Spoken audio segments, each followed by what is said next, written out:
do we, as people of the society, navigate the duality of resilience and the need for rest? That's a really good question. It's a really good question.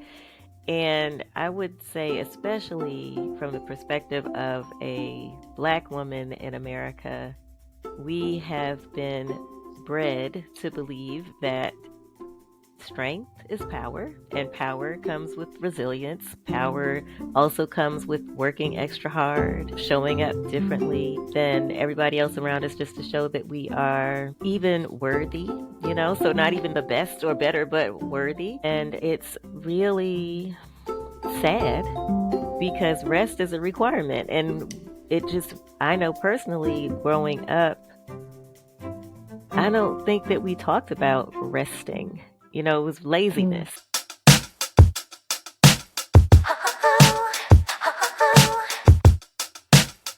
Welcome, everyone. Welcome back to another episode of the Wednesday Wellness Debrief. I'm your host, Brittany, and today I'm joined by my lovely, lovely, lovely guest for Mental Health Awareness Month. Say it with me, it's Dr. Makeba Hill, correct? Yes, Dr. Makeba is fine. Dr. Makeba, awesome. Yes.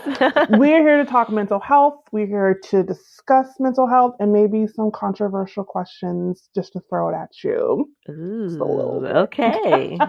Sounds good. Yay! So we're going to first get started with who is Makeba. I always start with my guests of who they are outside of their work, just to kind of get to know you type of question. Okay.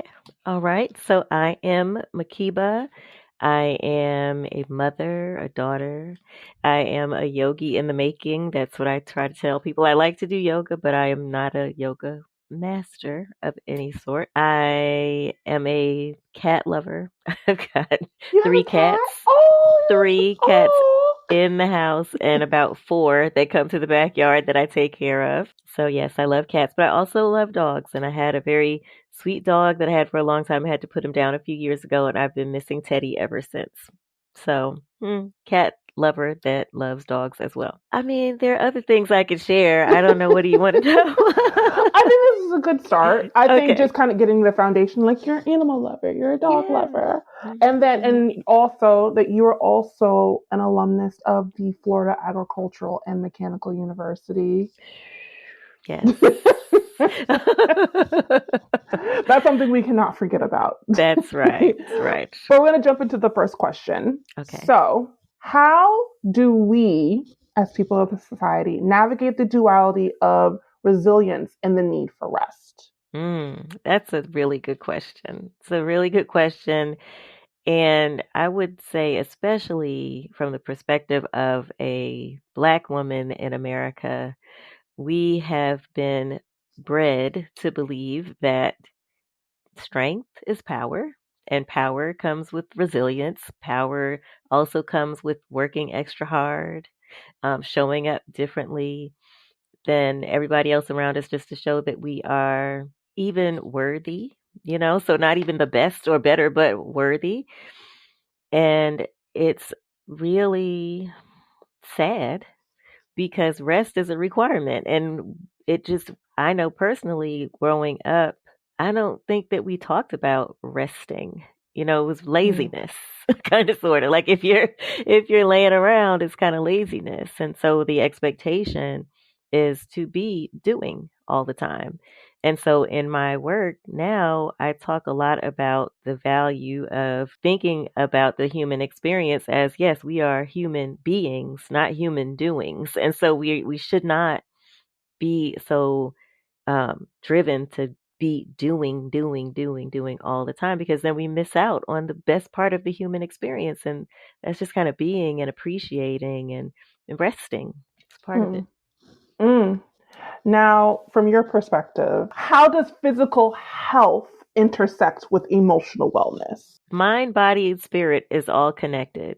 And so when we think about mental health and emotional wellness and all of those things, it is evident. There's lots of research that shows that when your mind and body are not in alignment, that's when you experience physical dysfunction, dis-ease. I was just speaking to one of my clients earlier today, and she was talking about some lung and sinus issues that she's had all of her life. And the funny thing is, it's not necessarily related to her mental health, but it is related to her spiritual health and Mm, things that she needs to work on spiritually in terms of listening to herself, listening, trusting herself. It's just really interesting how they're all intersecting. mm. I don't think a lot of people realize that. I They know for don't. me, and we talked about it briefly, for Hmm. Black women, it's kind of like, no, I'm just going to push past it because there's people are relying on me. People need things Right, from me, and it's right, not going to get done unless I do it. But you right. can't pour from an empty cup. And You can't. You can't. And I had a boss some years ago that, he talked about work-life balance and all of those things, but he was not an example. Like he wasn't a good example because he was working, working, working to the bone, bone, bone, and like all day, all night to the point where he wasn't sleeping. And in the wee hours of the morning, he ended up falling down a flight of stairs and broke some ribs. And I was like, obviously, God was trying to tell you to sit down somewhere because there's nothing you can do. The job has to keep moving. Like, we have to figure out what to do when you're not in place. So, to me, it showed the fact that the work will get done. You know, you unfortunately are replaceable very easily in the workplace. mm, But had his situation turned out to be more tragic than it actually was, they could not replace him in his family. His wife and his children would have missed him dearly. So we have to think through the balance of work life balance more seriously, I think, and just really think about the value of our lives mm, and the quality of our lives because we're not just here to work. We're hmm. here to be, productive citizens, yes, but to enjoy the fruit of the land, the earth, and all of the things it has to offer. We Yeah. can't do that when we're behind a desk all day. And I think how the world is going, I think a lot of people put their focus into work. And it's Mhm. like, there'll be a tomorrow. There'll be a tomorrow. There'll be a Right. tomorrow. And like we said with your boss, your boss was so focused on like there'll be a tomorrow that you fell down the Yeah. stairs and you're Eh, just like, yeah, well tomorrow's here. So Yeah. we need to Yeah. focus on what's Focus happening right now. now. Focus now. He was just so tired and like we don't need to work ourselves to the point of exhaustion like that because then we're not functioning at our best, Mm, right? Like, and we want to be our best. I think the other challenge is or has been just how accessible we all are now.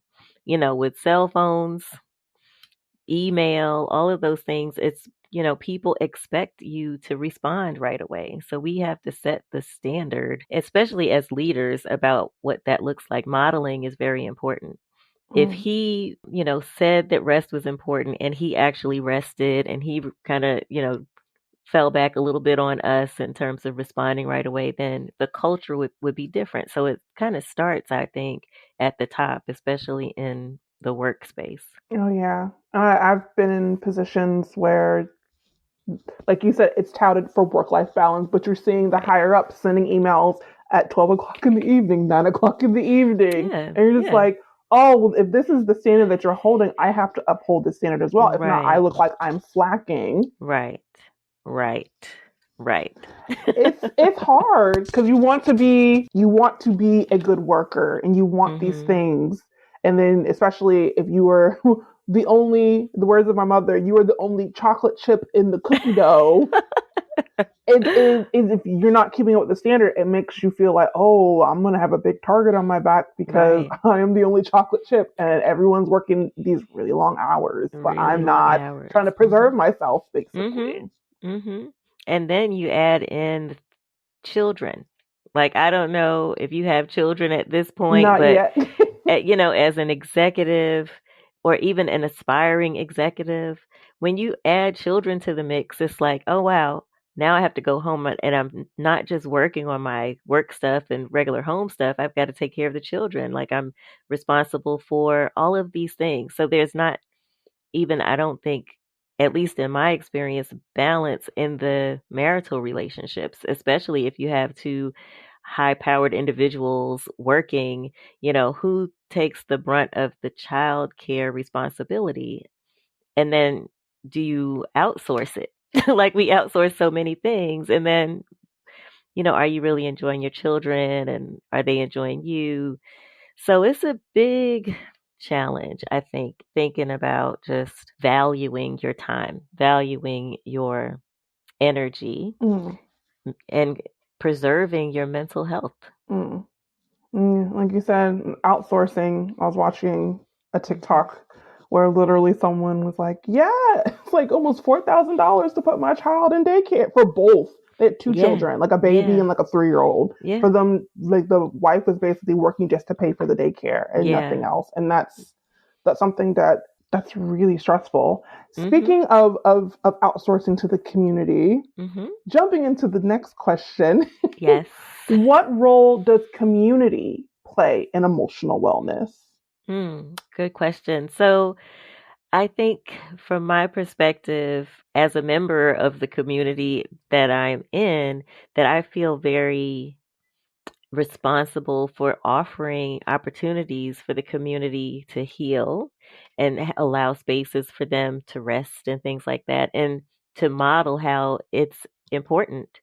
So, like, I have events, local events here in Atlanta where we do heart opening ceremonies and we also do sound baths and meditation and just introduce them to other types of activities and modalities to help them actually even think about the Mm, fact that there might be a spiritual being in there that needs to be tapped into and loved on. So I think that the community at large should continue to offer outreach spaces, places, activities, events, and things for people as outlets mm. to work on their mental health. And adding into that, Hmm. that leads into the next question, basically from the community. And you offering these events, and you probably see a lot of people have vulnerable moments that they've probably been hiding inside themselves for a Oh, yeah. very, very, very long time. And you're just like, oh, Yeah. that's a lot. In what ways can vulnerability be embraced as a strength, especially coming to events or Mm. communicating with you? Because I Mhm. can speak for myself growing up, and this is no particular person or any event, it's just like vulnerability is kind of looked down upon as weakness. Oh, yes. So, for sure. I hear you.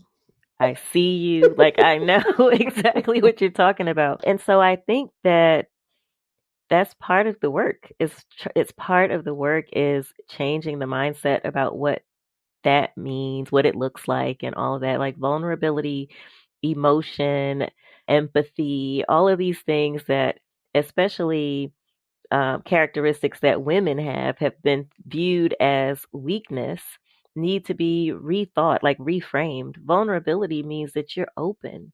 Mm, And being open means that you care. And caring means that you're not going to hurt anybody. You're not mm, going to hurt anybody. So maybe the world will be a better place. Like, there's just a lot of things I think as humans we have misplaced values.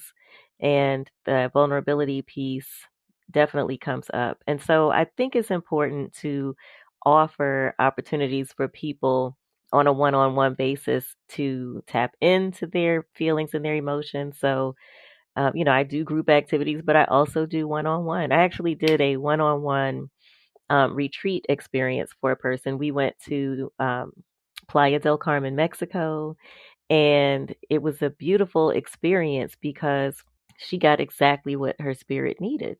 mm, And it was like it was by design. I didn't even know as I was planning it that it was intended to be a one-on-one experience. But while we were there, we both were having dreams about things and different things. And like just the way it unfolded, it was completely and totally magical. And vulnerability was one of the things that came up for her. And we were able to spend a lot of time just working one-on-one with softening her. And at the end of it, she was flowing like the river, like the ocean. It was like she couldn't stop just flowing. It was so beautiful. It was so beautiful. So, yeah, we have to address it on a large scale, just in terms of the mindset around what strength is, this illusion that anything that's not brute force is weakness, but then also provide spaces and experiences for people to work on their own like personal development and growth. Yeah. And especially when you get away from your environment, that typically is what stresses you out. A brand Mm-hmm. new environment to really sit in that vulnerability. Yes. Um, Yes. I make the joke, and it's the Real Housewives. She said it, where she's like, "I've scheduled my cry for later when I'm away, and I can have a moment to myself." Oh my And that is, God. once I heard that, I'm like, yeah, that sounds about right. And then kind Mm-hmm. of also the researcher, one of the controversial questions he sent my way, which is amazing, and you kind of touched on it a little bit. Basically, how that strong Black woman cape that we wear, how that Yeah. impacts us as Black women, how we see ourselves in the world, how we go to work, how we do those things. From Yeah. your perspective, do you feel as though that it's more harmful than it is beneficial? Do you feel it's more beneficial than harmful? The cloak that Yeah, we the wear. cloak, the cloak that we wear. Yes. I, I think that anything that is not authentic and truly open is a problem. And I do feel like a lot of Black women, a lot of us wear a mask on an Mm. everyday basis. And I don't think that's healthy. And once we remove the mask, and allow people to see who we truly are and accept who we truly are, then we become healthier overall. Like I think one of the interesting things that I've discovered in my research is that Black women suffer disproportionately with autoimmune diseases, especially lupus. Hmm. And when you look at what the body is trying to tell you with lupus in particular, is that you're attacking yourself. And we end up doing that a lot. Like we attack who we are, we deny who we are, we quiet ourselves, we allow our light to be dimmed. And so the more we do that, the more our body is fighting it. And so that's why we end up attacking ourselves, and it manifests as sickness. So, no, I don't think that it's a good thing that we are wearing a cloak if it's not, our authentic selves. It's got Mm. to be real. We got to be real. We got to be who we are unapologetically. Oh, yeah, 365 days. And I think living in the world that we live in, I think that does Yeah. make it a bit more difficult. Yeah. But that goes into the next question as Black women. And Hmm. but how does generational trauma influence our emotional wellness? Oh, that's major. I'm sure you know this. Oh, oh yes, all the classes at FAMU that they mandatorily took me to take those African American history classes. I have no Yes. choice, but it gave a Yeah. better understanding of we come from a very long line of very strong people, Mhm. but sometimes is like what is too strong Right. from time to time, and Right. kind of finding that balance, I guess. Yeah, well, so this is it's a sensitive subject because I deal with a lot of people who have generational trauma, and it it's unfortunate because it's not always strength, or it doesn't always like it doesn't always. Okay, let me try to frame this. Okay, so yes, often what comes with generational trauma is hiding things and burying our thoughts and feelings. And so those things attack us. They attack us over time. So, like, I deal with a lot of clients who have been sexually abused as children, from maybe a family member or a friend of the family. And they told their mother or they told their grandmother or whatever. And they swept it under the rug.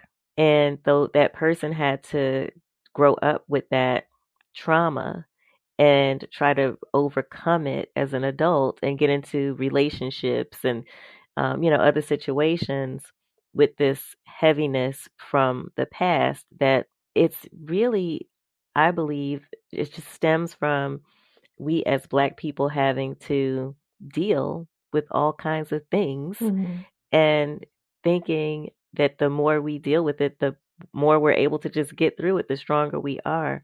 But it ends up creating big challenges for people along the line. And it just continues to get passed down along, down the line. And that is something that we need to stop, something that we really need to work on. And I think that that's also tied to generational as well, and kind Hmm. of the Hmm. elders of inviting Yeah. someone to the family cookout that you know that has been inappropriate with people, Right. and like their family, it's fine. We dealt with it. Like, but the person that has it, it's still like, wait a minute, that Right. Right. you Right. brought them Right. around other people for it to possibly happen again. That's Hmm. not a good thing. And I Hmm. think because Black people, we are so in community with each other, it's kind of like, regardless of what they did, we still love them. And Right. I think that's something I admire. But at the same time, I was like, where does the accepting of people into the community when they've hurt people, and Yeah. I think there's like a balance sometimes that's off a Well, little and bit. my big thing is protecting the children. Like, you've Yep. got to protect the kids because they're innocent and they don't know any better. So we need to show them what it looks like to stand up for someone Mm. who means something to us. And I've just seen too much to even go down this path. I just have seen too much. It really irks me to see that. Mm. But then the other way that I think the generational trauma shows up is in relationships with spouses and things. And, just the idea that as a Black woman, I need to be strong and independent because that's what my mother taught me, right? And so, as a strong and independent Black woman, I'm not going to take any mess because she didn't take any mess. And so, it just kind of personally affected me in my relationship with my husband, my ex husband, because I feel like maybe I was always looking for something to go down. Like, I was always looking for the next shoe to drop. I couldn't fully trust him because growing up, my mom embedded in me that I shouldn't trust any men. Mm. And that's just in my family, right? Everyone else has their own little dynamic in their own family, but it has an impact on us today. It has an impact on our lives. So, as a healer, one of the things that I do and I help other people with is identifying what the thing is that we're supposed to heal from so we don't pass it down to the next generation. So I don't, my daughter knows that she can be a strong, independent woman, but that she could also be open and soft and allow herself to be held in a relationship with a man, and that not all men are dogs and things like that my mama said. I I think maybe that's also generational because I too got that message growing up of very much don't trust these men, do, have your Yeah. own, all these other things. And I think the intention is well, which they're not completely and totally wrong, but at the same time, as a child, you're just like, there's no other alternative, but men are just horrible, and I need to keep my Right. money to myself. And so when you Right. get in these relationships with your partners are like, well, What did I do? what did I do? Exactly. Where? I'm like, I haven't done anything to do that, and so that's Yeah. a lot of unpacking. Even for Yeah. me, I can acknowledge it. Mhm. That's Mhm. for me and my husband. That's something that I'm Mhm. unpacking for myself. Of Yeah. I like my independence. I like my things the way they do, but I am in partnership with you. As long as it's nothing crazy, I'm like, we Right. can compromise. We can do the things, but eh. Yeah. Which Yeah. dives us into the next question: how does the intersectionality of race and gender impact access to mental health resources? That's a good question. So in my former life, just a few years ago, I worked in healthcare. Healthcare strategy and behavioral health was one of the areas that I helped with business development, building relationships, building our strategy, building our business, and kind of understanding the population, what's available, what's offered, how people access it, right? And what I found is that accessibility is a challenge for people of color, especially low income people of color, because it's expensive to get good care. And then also, just behavioral health services are, I think, difficult to navigate Mm. for a person. So, and I have experience with a couple of people that I know who have been diagnosed with certain mental health disorders. And I think a big challenge there is in thinking about how Black and brown people, how women are diagnosed differently from our non BIPOC, counterparts. Hmm. I think that sometimes the decisions are faster about, oh, that person is this or that or whatever. The notion of how far gone we are or whether it's true or not, like whether we're trying to get medication or, just things like that. I feel like there's distrust in the system and a lack of care, full on care for Black and brown people and women in the mental health spaces. So it's just a challenge to navigate. That's all I would say. No, I'm doing my thesis on prenatal and postnatal and just care for Black women in Mhm. healthcare spaces for during their pregnancy. And the Yeah. research I'm finding of Black women, women in general, but especially Black women with these stories of, I was not heard. I vocalized what was happening and I was told, oh, it's just in your head. Oh, that's part of the Right. process. Right. And then an hour later, something happened to them where they lost the baby Mhm. or the baby lost a heartbeat or something of that Yeah. nature. And I think a lot of times we're not listened to. And I'm speaking from a place of privilege where I have a college degree, I'm getting my master's and all these Mhm. other things, and I can find the access to healthcare. Yeah. But seeing other family members who don't have the privileges I have Right. or Right. friends, it's very heartbreaking, and it's kind of like you ask them to trust the system sometimes, and sometimes the system doesn't have Yeah. their best interests at heart, which is very I disheartening, agree. I honestly. agree. I really think that it's not made for the general public. And I have a doctorate and a master's degree as well. And when I had my daughter, I was young, not so young. I was going on 30, I think. And the resident at the hospital during my labor just wanted to do some stuff to me that I knew that I didn't need to get done because my other doctor said that I didn't need to get that done. But he was like, you need to do this, you need to do that. And I was like, but no, I don't.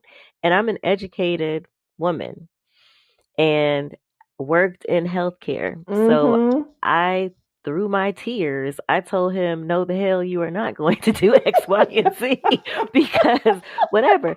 But I could just imagine how other people must feel when they're in those types of situations because I really felt like he was bullying me. Mm. And then I also think about like Serena Williams. Didn't she have like a major Yep. issue Serena when Williams she? had blood clots. Beyonce Yeah, even stated for herself that she had issues with her delivery yeah, with her twins. And yeah. again, and you live in Atlanta. I was, my last interview was with her name is Alicia Hurt, and she's a doula Mhm, out, in Bainbridge, mhm, Georgia. And mhm. just like the quality of care and all the work and effort she's putting into making sure people Yeah. are heard, especially Mhm. like during delivery, because Right. again, the communication is not fully there because the provider has their own mindset of what they have their own unconscious bias, unfortunately. That's a big thing. And that comes into play in the mental health space as well. It's Mm. just bias.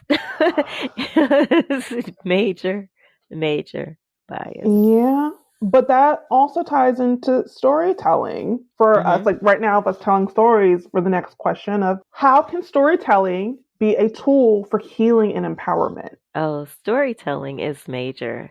I think, like we were talking about earlier with generational trauma and how our families kept things close, didn't talk about it. Now is the time where we just need to be telling everything. Every Mm. story is important. I think that a lot of us have experienced the things that we've experienced in our lives because we're supposed to talk about it and share because we have so much more in common than not. And that's in the Black community, but also across the board. Like if we start talking about, for me and my work, is if we start talking about these visions that we have and they come true, or if we start talking about this knowing or these gifts that I have that my family told me was the devil, or that I Mm, shouldn't talk about it. I shouldn't communicate with my ancestors. I shouldn't communicate with spirits because that's wrong. Like when we start talking about it more, it becomes more normalized, and you'll see that there are other people out there that are experiencing similar things. And I think it just builds up the strength. We have these gifts for a reason, and it's part of our strength, the strength of who we are. And if we think about mental health, a lot of these gifts are framed as mental health disorders. So, like if you have visions or if you hear things, and these are messages from the spirit realm. In my world, we have a lot of that, but maybe they're not. I don't know. So people end up getting these mental health diagnoses and they don't know if they can trust these gifts or not. And mm, then they get medicated and it keeps going on and on. So there is, I believe, a thin line between mental health disorder and spiritual gifts. But the more we actually talk about what we're experiencing, the better. I think we just need to tell our stories. yeah. And I think for a lot of people, especially I know for me in therapy, like once I've been telling my story, like, oh, I feel so much better. I Oh, feel very yes. much heard. It's very therapeutic. I agree with that. And I Mhm. think it's kind of also kind of tying back to generational of like you hear stories from like your great great grandmother or your great great grandfather, and Mhm. storytelling is a part of our history and our culture and Yeah. makes us who we are as people, Mhm. honestly. Mhm. It's it's a nice feeling. But we made it to the last question. Do do do do. Okay. How can future generations be equipped to prioritize emotional health? Hmm. It starts with us, with the families. So we have to make sure that we embed in them the importance of it. But that means that need to heal ourselves first. We need to recognize and see that it's important to rest. And then we need to model it for our children so they can see that it's important. It's just like vacations, right? If you grew up never taking a vacation, you don't know that Mm, the value of a vacation. But if you grow up, you recognize that vacation and rest is important. You do that, you instill that in your children, and they will do that as well. So I think mm. that it's important to model the behavior, and it starts with us. Yeah, and I think sometimes I hear the comments like they're young, they won't understand what's happening until they're Mm-mm. older, but not realizing that like I think it's the first 5 years they're absorbing Yes, everything, and as they get there. older, Yes. you watch them grow and they start acting a particular way, very similar, mirroring what you did, and Yeah. you're like, where did you learn that? You're like, and the person on the outside watching, like, you know where they learned it. I don't know why. Uh-huh. Yes, they are very impressionable little beings. And a lot of them come to this earth with a lot more knowing than we think they do. Look, my husband has nieces and nephews, and just Hmm. speaking with them of the wonderment of a child because they're so honest. The filter hasn't been like kind of yanked out of them, and Right. I actually enjoy it. I think some adults like no, I'm like no, what the fuck? I'm enjoying this. I want to hear what Uh-uh. they have to say. It's Sometimes they're so too honest. insightful. Ooh, child, no. Sometimes they're just way too honest. I will admit, sometimes I'm like, now I understand why you said that comment. You did not have to say that comment. That was not necessary. I Yeah. appreciate your input, but no. Yes, sometimes they're a little rude. Yeah, and sometimes you have to pull them back. Like I know the intention was not to be rude, but you were actually Right, being rude. right, And right. again, showing them like Yes. their boundaries and boundaries Yep. exist, and we're going to start teaching you. And it comes from the community and the parents and the sponginess that they're Agreed. observing. Agreed. Agreed. But Dr. Makeba, thank you so much Yes. for joining me. Yay! Thank you for having me. Where can the people find you? Are you having any events? What your socials are? Yes, yes. Okay, so this Saturday in Atlanta, I'm having an event called Truth in Bloom. And this is where we'll come together. We'll have a cacao ceremony, which opens the heart. I'm offering hape, which is a spiritual snuff that helps to open the mind and ground the spirit. Does a lot of things depending on what the spirit needs. But we're also going to be tapping into the heart space and learning how to channel automatic writing, which is a very interesting tool to help you connect with your higher self. So we're doing that on Saturday from 6 to 10 p.m. And then I have a fabulous Mystique in Morocco experience where we are going to Morocco in November for a healing retreat and culture tour. So for anyone who's interested, it's primarily for women. If you're interested, you can find more information by contacting me. So if you go to my website, it's drmakeba4love.com and schedule a strategy session so we can chit chat and find out the best pathway for you. Ooh.